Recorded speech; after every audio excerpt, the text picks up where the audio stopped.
నేరుగా ఏ ఉద్యోగం వస్తుందా? జనరల్‌గా ఏంటి అంటే చాలామంది ఈ విషయంలో ఏఐ వల్ల ఉద్యోగం పోతుంది. ఏఐ వల్ల జాబ్ పోతుంది. సో, ఇప్పుడు ఇన్ని జాబులు పోతా ఉన్నాయి. మిడ్ లెవెల్ వాళ్ళని రీసెంట్‌గా మార్క్ జుకర్బర్గ్ చూసుకున్నా గానీ, లేకపోతే వేరే వేరే కంపెనీస్ కూడా చూసుకుంటే మిడ్ లెవెల్స్ ఇంజినీర్స్ అందరిని కూడా మేము ఏఐతో రీప్లేస్ చేస్తా ఉన్నాము. అండ్ మేము మొత్తం కూడా ఏఐ ఆర్టిఫిషియల్ ఇంటెలిజెన్స్ అని మాట్లాడుకుంటా ఉంటే నేను దాని గురించి మాట్లాడడం జరిగింది. కొంతమంది స్టూడెంట్స్ నన్ను రీసెంట్‌గా పాస్డ్ అవుట్ అయిన వాళ్ళు కొంతమంది అడిగారు. అన్న నేను ఓన్లీ ఏఐ నేర్చుకుంటా. నాకు జాబ్ వస్తదా? అని చెప్పి కొంతమంది అడిగారు. సో యాక్చువల్లీ ఇక్కడ ఏంటి అంటే ఏఐ అనేది సపరేట్గా కాదు. యాక్చువల్లీ ఇది ఒక స్టెప్ బై స్టెప్ ప్రాసెస్ అనే విషయం మనం అందరం అర్థం చేసుకోవాలి.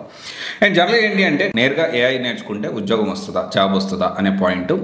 అండ్ ఇంకొక పాయింట్ వచ్చేసి ఏంటి అంటే నేను మెకానికల్ సివిల్ బ్యాక్గ్రౌండ్ నుంచి వచ్చాను. నేను డిఫరెంట్ బ్యాక్గ్రౌండ్ నుంచి వచ్చాను. నేను ఏఐ ఇంజనీర్గా జాబ్ తెచ్చుకోగలుగుతానా? ఈ రెండు విషయాల మీద ఈరోజు మనం మాట్లాడుకుందాము. అయితే ఫస్ట్ స్టెప్ ఏంటి అంటే పైథాన్ నేర్చుకోవాలి, స్టాటిస్టిక్స్ నేర్చుకోవాలి, and Python with data analytics నేర్చుకోవాలి, SQL ప్లస్ పవర్ BI మీద ఫోకస్ చేయాలి, మెషిన్ లెర్నింగ్ నేర్చుకోవాలి, అండ్ దెన్ డీప్ లెర్నింగ్ నేర్చుకోవాలి, అండ్ కంప్యూటర్ విజన్ నేర్చుకోవాలి, తర్వాత NLP, తర్వాత లాస్ట్ స్టెప్లో జనరేటివ్ ఆర్టిఫిషియల్ ఇంటెలిజెన్స్ మనం నేర్చుకోవాలి.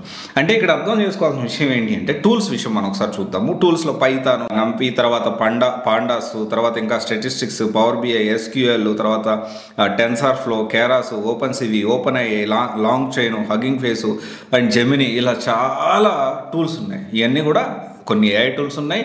ఏఐ నేర్చుకోవాలి అంటే ప్రీ రిక్వెసైట్స్ ఇవన్నీ కూడా అంటే ఏఐ నేర్చుకునే ముందు నేర్చుకోవాల్సిన విషయాలు.